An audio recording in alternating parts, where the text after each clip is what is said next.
आज के हम इस वीडियो में फुल्ली टैक्सेबल अलाउंस पूर्णतः कर योग्य भत्तों के बारे में अध्ययन करेंगे। पूर्णतः कर योग्य भत्ते कौन कौन से हैं इसके बारे में चर्चा करेंगे। तो सबसे पहले आती है कि फुल्ली टैक्सेबल अलाउंसेस का कैलकुलेशन किस तरीके से होगा। मैंने बताया, पहले भी बताया मैंने आपको कि अलाउंसेस तीन तरीके से डिफ़ाइन किए गए हैं। पूर्णतः कर मुक्त भत्ते, फुल्ली टैक्स फ्री अलाउंसेस।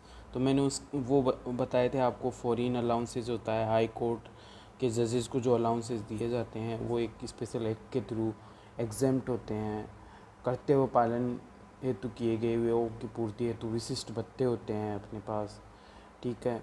और उसके बाद में ट्रेवलिंग अलाउंसेस होता है, डेली अलाउंसेस होता है, कन्वेंस अलाउंसेस होता है, हेल्पर अलाउंसेस होता है, एकेडमिक एंड रिसर्च अलाउंसेज होता है। ये क्या है? फुल्ली टैक्सेबल अलाउंसेज होता है। तो ये मैंने जो आपको बताई अलाउंसेज, ये क्या होता है? एक तरीके से क्या होता है, रिम्बर्समेंट ऑफ एक्सपेंसेस टाइप के अलाउंसेज है, या स्पेशल एक्ट के थ्रू एग्जेम्प्ट किए हुए हैं। फिर उसके बाद में आता है पार्टली टैक्स फ्री अलाउंसेज, जिसमें मैंने बताया था आपको हाउस रेंट अलाउंस का कैलकुलेशन किस तरीके से करते हैं। कि अब जैसे क्या होता है कि फुल्ली जो टैक्स फ्री था उसमें कैलकुलेशन में कहीं कोई दिक्कत नहीं है, क्योंकि फुल्ली टैक्सेबल को इनकम फ्रॉम सैलरी में, जो इनकम फ्रॉम सैलरी का मतलब यहाँ हो गया टैक्सेबल सैलरी, तो फुल्ली टैक्स फ्री है तो उसको क्या करते हैं अपन, एक्सक्लूड कर देते हैं, उसको कैलकुलेशन में लेंगे ही नहीं। तो वहाँ पे भी अपनी ये समस्या नहीं होती कि टैक्स फ्री अलाउंसेस को किसी प्रकार के कोई गणना करने की आवश्यकता नहीं होती। लेकिन ये हमें पहली बात तो में ये पता होना चाहिए कि ये टैक्स फ्री है, तभी अपन उसको इग्नोर कर सकते हैं, अन्यथा नहीं कर सकते। तो इस प्रकार के अलाउंसेस, ये अलाउंसेस को अलग अलग क्लासिफिकेशन करना भी आना चाहिए कि ये टैक्स फ्री है, ये पार्टली है, या फिर फुल्ली टैक्सेबल है। अब उसके बाद में आता है पार्टली टैक्स फ्री, जिसे मैंने बताया HRA होता है, एंटरटेनमेंट अलाउंसेस होता है, चिल्ड्रंस एजुकेशन अलाउंसेस होता है, चिल्ड्रंस हॉस्टल अलाउंसेस होता है। इस तरीके के अलाउंसेस हैं। ये क्या होता है कि पार्टली टैक्स एक लिमिट तक तो क्या होता है, टैक्स फ्री होता है, और उसके अतिरिक्त यदि नियोक्ता अपने कर्मचारी को कुछ भुगतान कर रहा है तो बाकी का अमाउंट क्या होगा, टैक्सेबल होगा।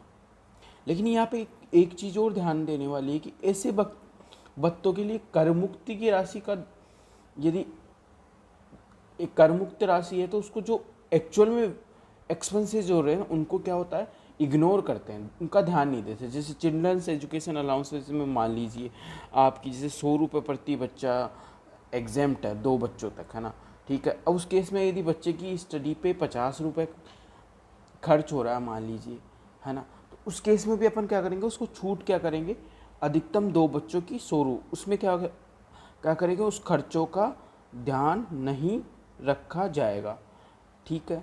अब होता क्या है कि इसमें भी एक चीज़ है कि जैसे 100 रुपये प्रति बच्चे पे यदि एग्जाम्सन है और अलाउंसेस 80 रुपये मिल रहा है, तो जो दोनों में से कम होता है उसकी क्या मिलेगी, छूट मिलेगी। तो यहाँ पे ये भी आपको ध्यान रखना है। अब आता है partly tax free, partly taxable. तो इसमें क्या करना पड़ता है, पार्टली टैक्स फ्री और पार्टली टैक्सेबल में कैलकुलेशन करके एग्जेम्प्ट अमाउंट निकालनी पड़ती है। टोटल अमाउंट से क्या करेंगे, एग्जेम्प्ट अमाउंट क्या कर देंगे, लेस कर देंगे, और उसके बाद में जो बचेगा वो क्या होगा, टैक्सेबल अमाउंट। अब यहाँ पे आता है पूर्णतः कर योग्य भत्ते, फुल्ली टैक्सेबल अलाउंसेस। पहली बात तो जो पूरे के पूरे ही कर योग्य हैं, तो उस केस में क्या होगा कि वो जो भी पूरी अमाउंट है वो क्या होगी, उस इनकम फ्रॉम टैक्सेबल सैलरी में इंक्लूड होगी, उसको उसमें जोड़ा जाएगा, ठीक है। तो यहाँ पे कैलकुलेशन वाला तो कोई बिंदु रहा ही नहीं। लेकिन यहाँ पे अपने को ध्यान देने वाली बात है कि ऐसे कौन से अलाउंसेस हैं जो फुल्ली टैक्सेबल है। यदि आपको ये पता ही नहीं होगा तो आप किस प्रकार से कैलकुलेट कर पाओगे। तो सबसे पहले आता है, जैसे मैंने बताया था कि बेसिक होता है, उस बेसिक पे क्या, DA।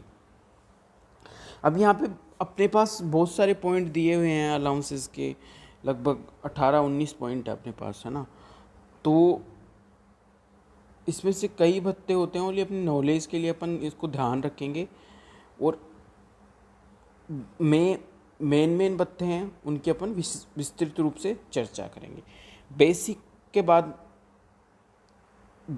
पहला भत्ता आता है डियरेंस अलाउंस, महंगाई भत्ता। ये सरकारी कर्मचारी को भी देय होता है, प्राइवेट को भी कई बार क्या होता है कंसोलिडेट सैलरी दी जाती है, या एक तरीके से इस महंगाई को इंडेक्स को इस तरीके से जोड़ दिया जाता है परसेंटेज बेस पे। तो जैसे सरकारी कर्मचारी होता है तो उसका एक परसेंटेज बेस होता है, बेसिक का जैसे 12%, 17%, इस तरीके से। तो ये क्वेश्चन में आपको दिया होगा बेसिक का, तो पहले बेसिक अमाउंट निकालिए, उस पर डीए निकालना। तो डीए क्या होगा, फुल्ली टैक्सेबल, पूरा का पूरापन उस इनकम फ्रॉम टैक्सेबल सैलरी में इंक्लूड करेंगे। सेकेंड नंबर का आता है सिटी कंपनसेटरी अलाउंसेस, CCA भी बोलते हैं इसको।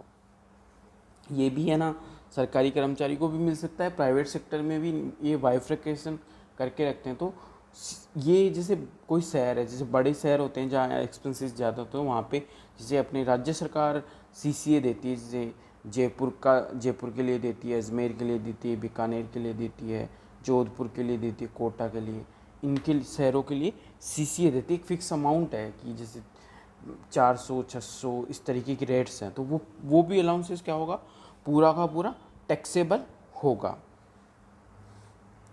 फिर आता है ग्रामीण भत्ता, रूरल भत्ता।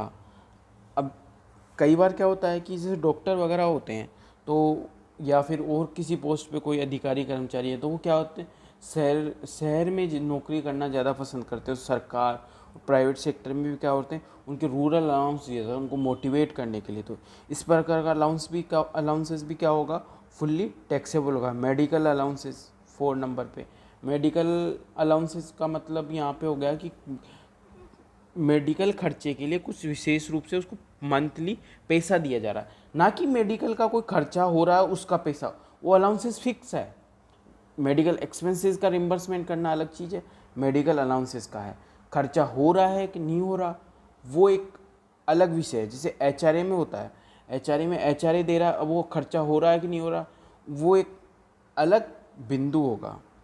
फिर आता है सर्वेंट अलाउंस, यदि किसी सर्वेंट को रखने के लिए कोई अलाउंस, अब सर्वेंट अलाउंस का मतलब उसको सर्वेंट रखने के लिए अलाउंसेस दिया जा रहा है, वो सर्वेंट रख रहा है कि नहीं रख रहा वो एक अलग विषय हो गया। इसी तरह से प्रोक्टरशिप allowances, वार्डनरशिप allowances, project allowances.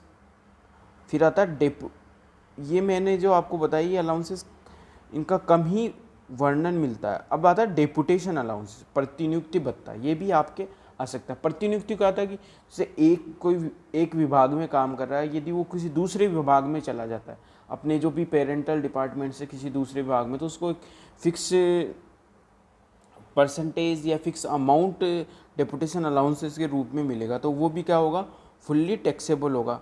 Over time allowances, कोई और समय से अधिक के लिए कोई काम कर रहा हो तो उसको ओवर टाइम अलाउंसेस।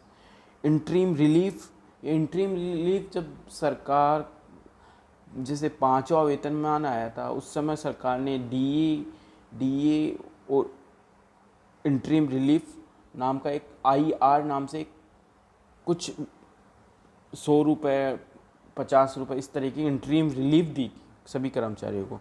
ये भी क्या है, फुल्ली टैक्सेबल है। टिफ़िन अलाउंसेस, टिफ़िन के लिए allowances, family allowances, lunch allowances.